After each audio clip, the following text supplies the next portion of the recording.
Alright, Starcrossed is here, and that means we've got a new exotic bow with the Wishkeeper Strand exotic bow. And since so you've all been seemingly enjoying my casual, conversational new videos, then we're going to have a bit of a walkthrough of the new Starcrossed mission with some pointers, some tips, a bit of a build idea, and yeah, hopefully if you've been struggling to get the bow or you wanting to do a solo run, this one is solo footage from my first blind run, so a little bit of the gameplay is well below average. But there is some top gameplay moments in there as well, so we will just get on with it, go through some tips, go through some pointers, and get you that exotic bow if that's what you're still looking for.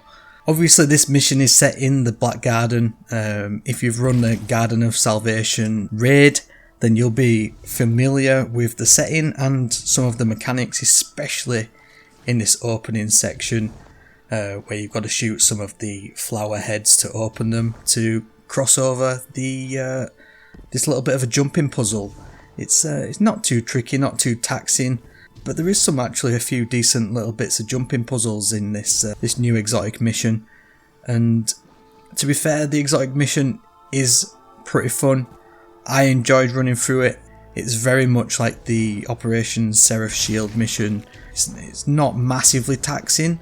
The enemies are a bit challenging though, because even on normal they are set technically above your power level, so they will hit hard, and I believe at the moment the solar stasis surges will help you do some more damage, but you're also going to take increased damage from Void with the Void threat modifier, which if you haven't got any resistance mods on your chest armor for Void, you may just struggle a little bit, especially with the Minotaurs, the Cyclopses, and the handful of bosses that are in this mission.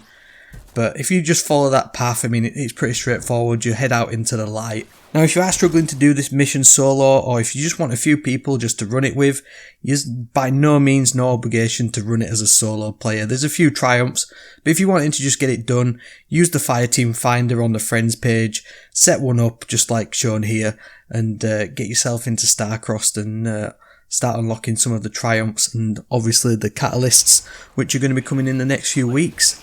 So as you come out into the rainbow area, there's a few trash ads to watch out for. The snipers are generally the ones that you want to try and take out first. Like I say, this was my first run, so I didn't really have too much of a massive idea how far and how quickly I should be heading forwards. But if you just want to run through this area, it's there's nothing that you're going to miss, unless there's a few secrets that may be coming out in the next few weeks. Hidden chests and stuff like that. But this first bit is going to be opening up to one of the main mechanics in this whole exotic mission, which is going to allow you to open up this door that's coming up ahead. This little buff that you're going to get by stepping into this white pool is going to give you the Sire's Obligation buff, which is technically going to allow you to see what symbols are going to allow you to open a door, and to open that door you've got to kill the shielded white enemy in that corresponding area. And obviously here we've got an obdurate phalanx. Give him a good see-inter and you'll get through that door pretty easily. I mean, in terms of my loadout, I didn't go for anything for like burst DPS or anything like that. I kind of just went for slow and steady. What have we got? We've got Sunshot, we've got the Scatter Signal, which I have crafted now, and that has controlled burst and overflow, so we got that little god roll going. And then we got the new Makato Strand machine gun, which has Demolitionist and Hatchling, pairing very nicely with this Fredlin build that we've got going on. And then obviously we open that door and into the next area again. Using that Sire's Obligation, there's going to be 3 symbols on a door that is up ahead. At this point I hadn't quite figured out that there was 3 symbols, but obviously now we know there is 3 symbols, and these correspond to the door and the 3 enemies that have a random chance of spawning at different points in this whole little area. Obviously you've got a lot of Taken hanging around, and delete the shielded enemies while you've got the buff, and you'll slowly go through the door. What you do need to make yourself aware of though is that you can't just go around and shoot and kill the enemies willy-nilly. You're going to need to kill them basically from whatever the top symbol is to bottom symbol. I think I got a little bit lucky here in terms of it being that first symbol that I unlocked was actually the first symbol. It may not have been the case. If you do open them in the wrong order, I believe that it does reset the code and you have to start again. Just slowing your run down, to be honest with you. But look, like you can see there, I've opened the top one and I've got 2 symbols left, at which point I figure out, oh yeah, should probably go after the next symbol. So it's just a case of taking out the trash ads. We've got some Vex up here along with the Taken, and we want to try and take out obviously the snipers and the Cyclops first, to be honest with you, because they're going to be the ones that are going to give you the most grief. And you just want to rotate around, use your weapons, use your abilities, and just methodically just go through the ads. If you're solo, it's no race, it is literally just about completing it. If you're in a fire team, then by all means split up or just stick together to nuke whatever enemies are in front of you. Like I say, I've got a bit of a Strand build going on here, which we're obviously trying to get the Weaver's Trance going to suspend targets on defeating them, and then also we've got the Wanderer aspect, which is going to cause the tangles that we create from all the unraveled targets to be also suspended when you destroy them, whether that's by picking up and throwing them or just shooting them. And they're effective for literally every single type of enemy in here, whether it's the Cyclops to kind of throw them off, or for the groups of ads that will always spawn in. But there's not anything that's like I say too taxing, especially on this normal difficulty. If you're used to running sort of the legend campaigns that we've become used to in the Witch Queen and Lightfall. This build that I've got kind of is a little bit of a glass cannon sort of build. Survivability is not massive, but where we get in survivability from is the amount of suspension that we can generate through consuming that grenade, the shackle grenade from that mind spun invocation aspect on the Warlock, and that is just going to help you to suspend groups of enemies. And there is generally a lot of trash ads for you to take out that are built in and amongst these tougher enemies. And like I say, we're not built for survivability, but the survivability is by being on the front foot, being aggressive with that fusion rifle, with Sunshot, and with this machine gun.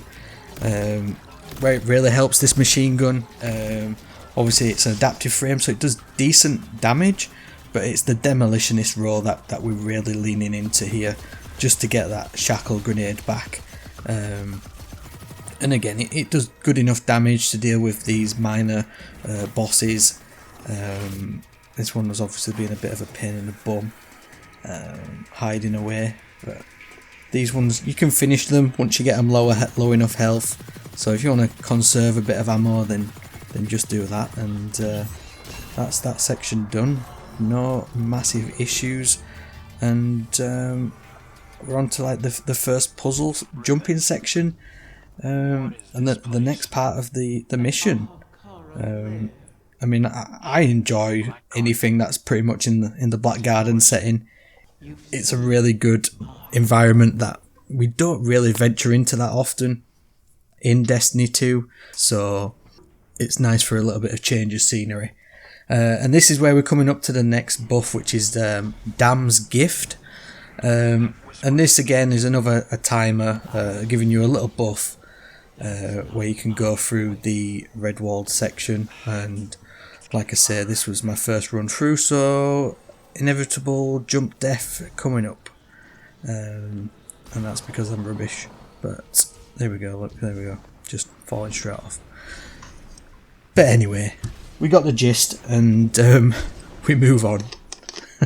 Like I said, not always the best, but remember, if you do go into that area whilst you don't have the buff, you'll get the unwelcome debuff and you'll take damage over time, and if you don't leave it quick enough, you'll just die. So you have to respawn. But with this one, we decided to go and chuck a left, go through this little section here, and just follow it round. Follow the red bar on your thing. Obviously, we've got an enemy there, and probably a puzzle for a later date. I didn't spend too much time hunting around for that thing, but we just moved on, follow the path round, back down to where I died, and just jump through the jumping puzzle before the timer runs out. Just giving you a little bit of a short insight as to what's coming up in the next section, which is right now. So this one, I mean, I was a little bit worried at the beginning when I saw them 3 symbols. I was thought, oh no, I'm going to have to try and tether something like you have to do in the raid, but fortunately it wasn't tether related. It was just 3 switches that you have to effectively turn on by defeating enemies once you've gone through the red mist area with this Dam's Gift buff. Again, it's not a complicated puzzle, but I do quite enjoy the mechanic we've got here. It's different, it's something new, and I say it's not something we've used before.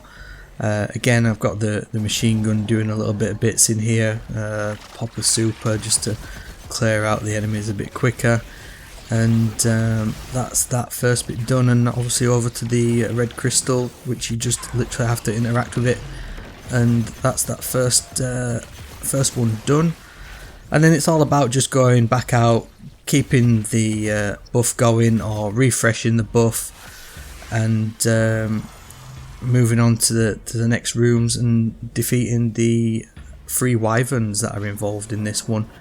They are interjoined. You can run through this area and keep the buff going through this bit. It's up to you whether you want to go back out and then go back in through another door. It really doesn't make a difference, but if you're wanting to speed it up a little bit, then by all means you can just run through this bit here. It's just be mindful of the goblins. They're snipers. They do hit pretty hard. It's not like, normal lost sectors that you usually see on the footage with builds, but like I said, this build is absolutely holding up fine. There's absolutely no dramas. The only dramas that I had was me being an absolute spanner and falling off ledges. It is just a good fun romp basically through here, and like I say, we've got the Fredlin action going. Like I say, I haven't gone fully into the build yet, but we do have the swarmers on, if you haven't noticed, which means that all the Fredlins that we are generating, whether that's from the machine gun or from the tangles that we destroy, they are going to unravel targets, which then means that they do a bit more damage over time and send them green threads everywhere and cause absolute carnage. They are really effective, and in some of these areas where the combat gets a little bit more intense, they just do the business on all the trash ads so that you can then focus on these main targets and get on with doing what you need to do in terms of progressing the objective and just getting on with it. If you really want, then probably bring a better boss DPS weapon than just this naff loadout that I've put together. Like I say, I was looking at more in terms of survivability, so I wanted that machine gun to take out ads in large quantities. Sunshot's obviously just leaning in with the surges in terms of the modifiers for the activity with the solar surge, and then obviously scatter signal. I mean, it's everyone's favourite at the minute, so we're just using that as well, because why the hell not? But yeah, if you wanted to lean maybe into the modifiers a bit more, then you'd probably want to look at bringing in Riptide with Chill Clip, and probably, I mean, why not bring in Dragon's Breath or another heavy hitting solar heavy weapon for this season. There's tons of options, but like I said, this is the build that I used all the way through. Just be careful in this bit, because this wyvern, once triggered, will just come and hunt you down. Fortunately somehow, I don't know how, I managed to beam him down quicker than the other two. Don't really know why that happened. I mean, the only thing I had going on was solar operative and a little bit probably closer range, so scatter signals doing work, but it wasn't. Look, I mean, I'm just peak shotting around that corner. The wyvern's dead. Take out the rest of these trash ads. Like I say, look at all these threads just going everywhere and destroying everything, pretty much doing all the work for me here. And then all we've got is the final red crystal to activate, and that's it. And then I decided to jump up here. I don't really know what's through there. I think that's where you can interconnect to the other side. I think it's just one big circle. But we're back out where we started, and some more enemies have spawned, which again now is the next part of the mission, and we've got a whole wave of Vex to destroy, and a mini boss. Again, watch out for the hobgoblins up top. They're the ones that are going to cause you the most pain. Again, you are in a darkness zone, so if you do wipe here, you're going to have to run back and do this whole section again, which is not ideal. But get rid of that wyvern as quick as possible. Get rid of them snipers. There's one at the front and there's two at the back. Like I say, we've got the threadlings and the threads and the unravel, the suspension going on, which does help.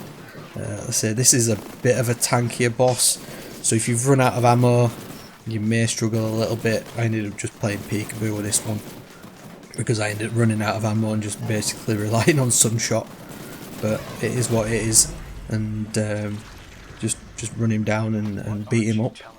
So like I say, just keep peppering him. Eventually he'll die, and you can move on. And then this bit is probably one of the more interesting jumping puzzles we've had since the Whisper mission. There's some tricky, interesting jumps here, to be sure. So yeah, it's just a case of familiarising yourself with where you need to go. Obviously there's a little bit of a guide in terms of directions here. I know warlocks are not everyone's favourite in terms of jumping, but it's all about just getting that momentum, pointing yourself in the right direction, and you'll go where you need to go. This next jump was one of the trickiest bits. For some reason, I couldn't get around that corner. It was just causing me too much pain. The trick is there's a little ledge just in front of where we are, and I just ended up jumping onto that little ledge to get a little bit of a hop up to where I needed to go, and it was basically just diagonal from where we were, and that's it. Move on up the steps. Again, this one's another diagonal jump. Like I say, this was first run through, a bit of a blind run, but just time it for that opening. And again, there's another one here, a tricky one. You've kind of got to go up and around. Obviously I just did the main warlock jump of death, where you just power boost downwards. Don't power boost downwards, don't be like me. Make sure you get that height, get up, get around, and you'll make this jump pretty easily. There you go, look, sweet, nice and easy. So onwards, just a few little jumps, few little gaps. That's the main bit done, and then we're on to the second to last encounter, and probably the more fun one, to be honest. The final boss does look difficult, but there is a bit of a cheese at the minute, so it's not the hardest boss, even solo. There is a few mechanics to it if you are running it properly, but yeah, the second to last encounter is the main one. In if you've got a good build going, like I say, I'll leave the dim link down below, as always for this build. But once you get this build going and you keep the buffs up, the 3 rooms that you've got to go in are not going to cause you any issues again. It's all just a case of just, like I say, methodically going through, getting the symbols, killing the enemies, and trying to stay alive. I mean, that's obviously the main thing, especially if you're running solo. and this build just offers survivability whilst being in a glass cannon. I like the fact that they added quite a few trash ads to deal with throughout the jumping puzzles. Just keeps you on your toes a little bit more, and you know, they weren't the most difficult enemies, but again, they are going to hit you hard, especially these void things. Whether you're getting hit by the balls, or if you're getting hit from the Minotaur blasts, or the 3 waves of void that the hobgoblins will spawn at you. There is a lot going on. I mean, yeah, just make your way through it, and you'll get your way up to the second to last encounter, which again spawns in a darkness zone. So you want to just play it easy, play it safe, keep in cover. You've got 2 of the pools to deal with in this one. Ideally you want to get both debuffs, because otherwise you won't be able to either A, damage the enemies, or B, go through the red mist. So you want to get the red mist, which is up at the top, which will give you the Dam's Gift, and then you can get the white pool down at the bottom, which will give you the Sire's Obligation, and you've got the 3 symbols above the door there. So we've got this enemy above here at the top, which will show you in just a second what his symbol is above where he spawns in. Obviously I'm just trying to keep on top of the ads at the minute while we figure out what is going on and where I actually need to go. Just sussing out the area. I mean, if you are running this blind, and basically tips for any sort of blind runs, you want to just get an appreciation for what you've got in front of you and where you potentially need to go. Obviously we've dealt with some of the buffs and the debuffs, so it's just a case of testing. We've got the red room to the left, and then one up to the right. We got the buff, which is going to allow us to damage that boss in the middle, and that effectively is where we need to go. The 2 rooms left and right, and then deal with the boss in the middle, and that'll allow us to open up the room for the final boss. And look, so we've got the symbol up here, which I think was the downwards fish, I think I call this one. I don't know. I mean, all these symbols, they have so many different names.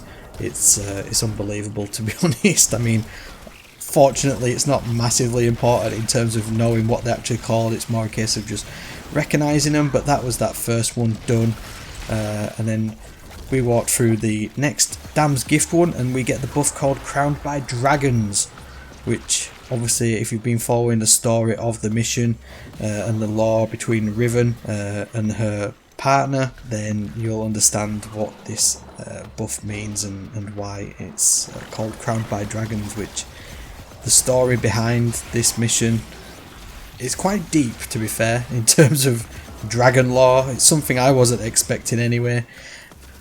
But yeah, I'm not the lore guru, so I'm not really going to go deep into it. But just be mindful, make sure you keep the buffs up. Like mine's running out here, we just cleared out all the ads. So if you run out of time, just go back outside, sort the ads out there, pick the buffs up again, and get yourself inside and finish off doing what you need to do with that enemy. Like I say, look, the build's just doing the whole work. I mean, Sunshot is even triggering the threads. I mean, that's how powerful this build really is. I'm probably going to do a separate build video for this one, to be honest, because there is a lot you can do with it, especially now with the new bow, which obviously we're going to get from completing this mission. The Wishkeeper, suspending enemies, building up like stacks for the suspension buff, which then you hip fire and you create a bit of a snare trap, and you're going to suspend everything. So combined with this Wanderer build, threadlings and all that jazz, I mean, look at all them threadlings there. It's going to be chaos, it's carnage. I really didn't expect this build to do me any good. I kind of just chucked it together and thought, I haven't used Swarmers in a hot minute. Let's see what Strand can do this season. Put on the 2 mods from the artifact for unravelling rounds and causing a few more threadlings, and it does the business. I really didn't feel threatened at any point here. Again, if you just play smart, use your cover, use your angles, there's tons of ways to keep alive and survivability here to the maximum. Again, my buff's going to run out here, so it's just a case of dealing with the enemies that I can deal with while I'm in here. If you're in a fighter team, it's probably going to be a lot easier to literally melt these enemies. But again, look, we're running out of time. But we've got Radiant going, we've got Unraveling Rounds, we've got the damage boost. It really makes all these weapons and abilities just hit so hard. But like I say, make sure you pick up both buffs, because otherwise you won't be able to go through the mist and stay in the mist. And then if you don't have the white buff, you won't be able to damage the enemy neither, the mini boss in these sections. And just be mindful, because the ads do spawn in if you haven't cleared them all, if you haven't cleared the room. Weaver's Trance, Consume the Grenade, and it's made absolute light work of this whole room combined with Scatter Signal. And that's it. That's the three symbols done, and onto the final boss, which we'll go through a bit of a cheese for this, because it's not massively hard with the cheese. I would imagine it's going to get patched, but either way, get your rally flag in, get your ammo topped up. If you want to change your weapons out here, then I'd recommend probably going for some DPS weapons. There is actually a little bit of a mechanic here, but let's go through the cheese. So as you can see, there's a wall up here which you're not meant to be able to shoot through, but you can shoot through it. You can do your abilities through it. You can use your heavy weapons, you can use your rockets, you can use your super, and this is where you can stand and just, it restricts the enemy's line of sight a little bit. The boss can still hit you with the Void Blasts and will still do decent damage, but for some reason it just doesn't shoot you. These little things will come and detain you fairly often, but again, just use your weapons and biff yourself out of that one. Drop down to get the buffs again, so you can get crowned by dragons. If you haven't got that buff, you won't be able to do damage to the boss. You definitely need it. But also there is apparently two enemies in this room ahead. There's one on the left, one on the right, and again they are the phalanx type enemies, so you need the Sire's Obligation buff, and if you destroy them enemies, apparently the boss's shield disappears, which makes it a lot easier to hit, because again it's one of these Hydra enemies with the rotating shield, and it's a pain. It really is a pain in the ass to deal with. But yeah, what you want to do is keep an eye on these Vex that keep spawning in, that are going to detain you, and then delete the taken goblins, because they will give that immunity shield to the boss and just make it a long hard slog. But as you can see, the boss doesn't have a massive health pool. I'm using an average machine gun and a scatter signal at distance combined with sunshot, trying to get some threads going for a bit more damage, and that's it. It's just a case of just peppering down the boss behind this shield, which for some reason the boss just does not aggro at all. As we get towards the end, you'll see that he does aggro it and does make it a little bit more awkward. Also, he's spawned up here for some reason, which made getting controlled burst on the scatter signal super easy to get going. Unfortunately, it did block a few of the enemies, which made it really difficult to defeat some of them, especially when the Taken get down here. He was immune for a little bit, but you know, just jump up and down, move around. Eventually he moved away again, and he moved to the back of the room, and that's when he started to aggro me. The Taken shields are also a pain, but just here he's just made it super easy.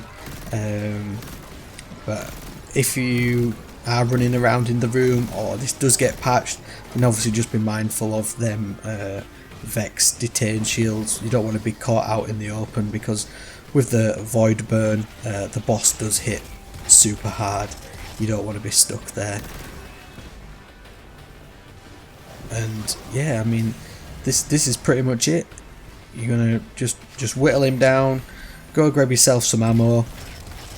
Like I say, if you really want, go and take out the 2 mini bosses that are at the side and whittle down the boss. So like I say, he's causing a bit of issues here. He's getting up there. He's finally decided to aggro this little spot with his void blasts, and but you know, jump out of the way. If you've got some of this void resistance offs, he's not going to really cause you any dramas. And then once you've whittled him down enough, then I'd just recommend just running in there and popping your super or whatever you've got left in terms of heavy, because unless he teleports, which he didn't for me, I was going to be here for an absolute year. So I just decided just to run in and pop super on this dude, and GG, game over, thank you very much. That's it. As we can see, we'll turn around, them 2 bosses don't despawn until a moment afterwards, but if you did want to kill them, that's where they are. And then onwards to collect the chest and the egg, which is obviously part of the week 4 story. And Wishkeeper, the exotic bow is yours. Like I say, there's a few more weeks to go in terms of getting the catalyst for that bow. There's obviously a few more hidden secrets within this mission in terms of hidden chests and the mini bosses and whatnot on the little side routes. But all in all, I enjoyed this mission. It was good fun. I hope you liked this little bit of a ad hoc sort of post-commentary run through as to what we were doing, how we were working it, and what's going on. I'm probably going to do a build breakdown for this build in a bit more depth later on this week. I'm probably going to look at chucking the bow into it as well, because the little bit of playtime I had with it is super fun. So yeah, that's it. Wishkeeper exotic bow, all yours, nice, shiny and new. Thank you very much.